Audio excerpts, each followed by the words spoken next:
Hello, my name's Nigel Kaplan. I'm an associate professor at the University of Delaware English Language Institute, and I promise I will explain the meaning of my title in just a moment. It's understating the obvious to say that it's been a really tough time to be an intensive English program in the US. Short-term language programs are the canary in the educational coal mine, and the past 7 years of structural change, economic ups and downs, political obstruction, social unrest, topped, of course, with a pandemic, have been a lot for one little canary. According to data from the Institute for International Education, new student enrollment in non-degree language programs has dropped by 83% from its peak in 2014.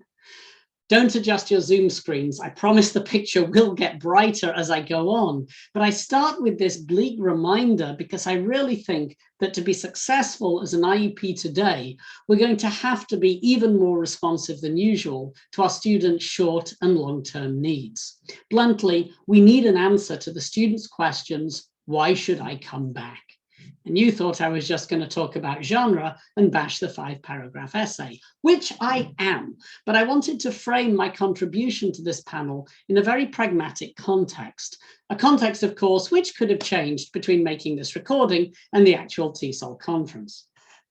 For those of you not in my corner of the ESL field, intensive English programs offer what the US government calls language training, don't like that term, for international students in short, non-credit programs, usually with multiple levels year-round.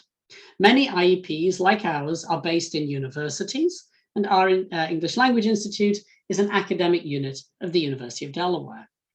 Students have historically enrolled in IEPs for a wide range of purposes: preparation for university admission or standardized tests, study abroad from their home university, career advancement in business or tourism, EFL teacher training, cultural immersion, travel, or as we used to joke in a previous institution where I worked, a few weeks of playing golf in the US.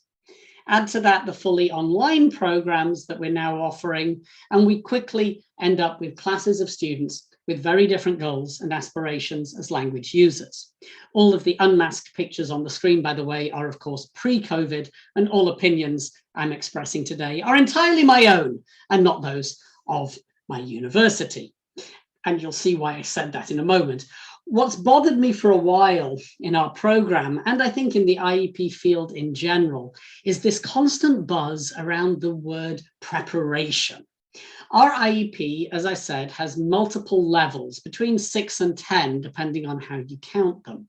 And students have to pass one level to proceed to the next. Passing a level is then interpreted as meaning the student is prepared, ready for the next level, and ultimately ready for full university admission for many of our students. One of the consequences of this mindset, I think, is that we sometimes end up teaching stuff for no other reason than you'll need this in the future. Learn relative clauses, you'll need them later. Practice writing topic sentences for essays you'll never write. It's useful on the test. What else? Learn the academic word list, memorize it. You'll need it when you matriculate. And most perniciously, write 5-paragraph essays because your next teacher will expect you to know how to write them, even if they themselves are going to reteach you how to write the 5-paragraph essay. We've done all these things. All of this leads to a sort of endlessly deferred gratification, a sort of sadistic marshmallow test, where the reward for not eating a marshmallow is to be given another marshmallow that you're also not supposed to eat. No wonder students start rolling their eyes and calculating how many points they need to pass the class or reach a certain grade, rather than focusing on becoming more effective writers in English. And I'll return to the point about writing assessment at the end of my little bit. Here's my proposal. Let's give the students a marshmallow to eat, or even better, a healthy, nutritious snack. In other words, let's have students write in genres, tasks that are meaningful to them now. And this means tailoring tasks and assignments, not just to meet future needs, but to provide motivation in the present. We have got to answer that so what question, because let's face it, Nobody needs to travel thousands of miles to learn how to write a 5-paragraph essay. And I'm pausing there for the reaction I would have got if this was an in-person conference. Okay, let me show you a few examples of changes we've made in our writing courses and others I'd like to make if I ruled the world, which I don't right now, but again, things may have changed by the time of the conference. In our general track classes, these are our multi-purpose courses, we've been able to make some assignments into more meaningful genres like restaurant reviews, eBay listings, emails, magazine articles. This is very much a work in progress. In our business track, we had writing courses that were rather oddly assigning compare-contrast essays, paraphrases, argumentative essays, things you don't write in business, at least not directly. So what we've been able to do is change those into actual business genres, such as cover letters, resumes, reports, complaints, profiles, business profiles. Crucially, we can still address the learning outcomes because we are driven by learning outcomes. But as long as we define those learning outcomes carefully in terms of the linguistic and rhetorical skills students are developing and practicing meaningfully now, not just in terms of rhetorical modes. More on those in a moment. In our academic courses, it is more difficult, but we're trying to move away from the messy essay. In fact, we do know from research that students don't write essays in US universities. They write many, many other things: summaries, syntheses, definitions, maybe some public-facing genres, reflections, discussion board posts, and of course, short definitions, short exam IDs. Making academic writing meaningful in the present in a preparatory course where students are not concurrently enrolled in other content courses, as we call them, is especially challenging. But it's possible if we choose tasks and topics that students can engage with now and use writing as a way to explore ideas, explore the world, explore things that are meaningful to the students, and not just as a means of assessment. In other words, truly getting back to the idea of writing to learn.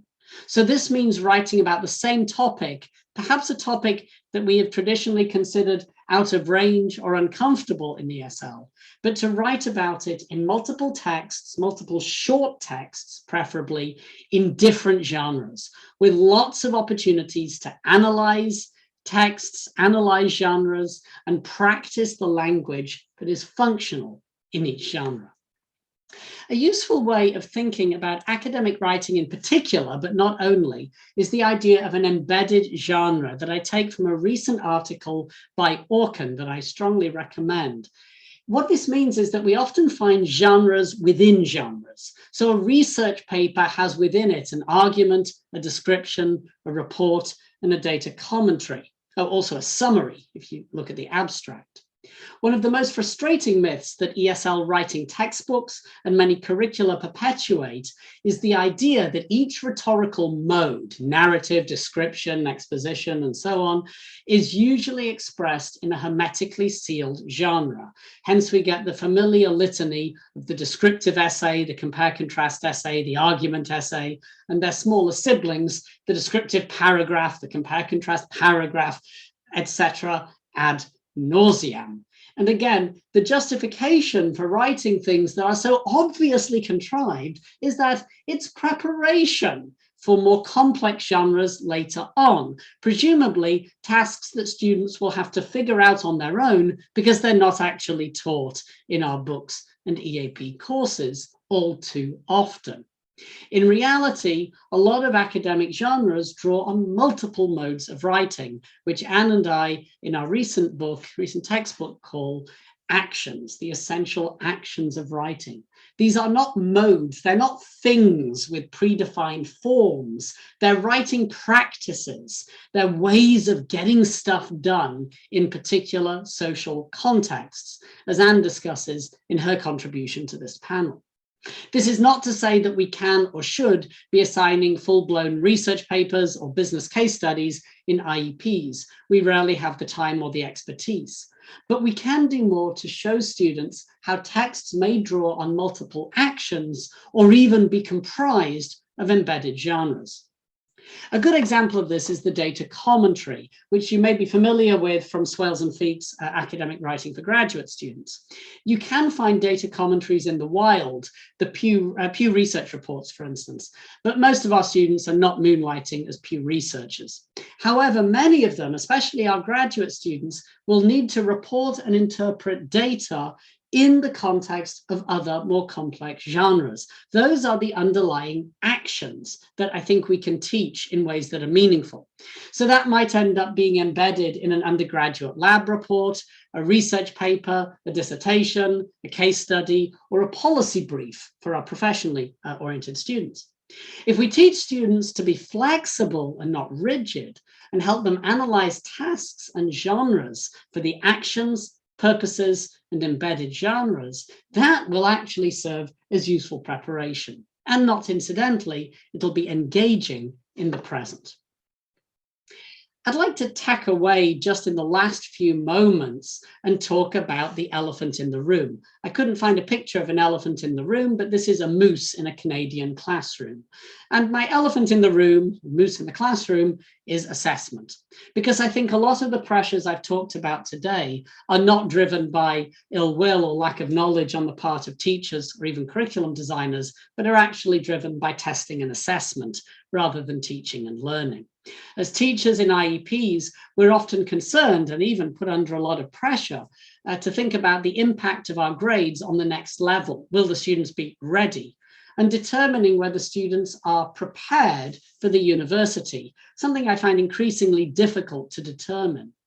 Our accrediting agency shares and promotes this approach. And when assessment is in the driving seat, the fuel for the engine is almost always timed 5-paragraph essays. But because we on this panel, I think, all reject the idea of universal writing as an ability you can apply to anything, from a genre perspective, it is meaningless to use a single writing task, especially one as artificial as timed writing, as a measure of readiness for, well, anything other than the ability to write a timed 5-paragraph essay. The goal of genre-based writing should not just be the product, that's important too, but it also has to be what Anne and Chris have written about extensively, rhetorical flexibility and genre knowledge, both of which develop with time, practice, feedback, and revision, and are not amenable to simple assessments. A writing grade, in my opinion, should not be an average. What, after all, is the average of a summary, a lit review, and a poster presentation, or an email, a book report, and a magazine profile? It doesn't make sense. Genre-based writing invites us to look at students' performance across multiple texts and genres over time from a holistic perspective that includes not just our rubric-based assessments of writing, but also the students' reflections and self-evaluations of their, hopefully, growing genre awareness. So to wrap up, the best preparation for future writing is writing meaningfully in the present, and to do so without worrying constantly about the grade. This requires a shift in our approach to see writing and written language as always evolving, as a verb, an action, not a noun or a thing. And if we can engage students in writing that they care about now, we help make the case for the value of IEP and the IEP experience. And we can then truly prepare students to continue on their literary journey in English. Thank you.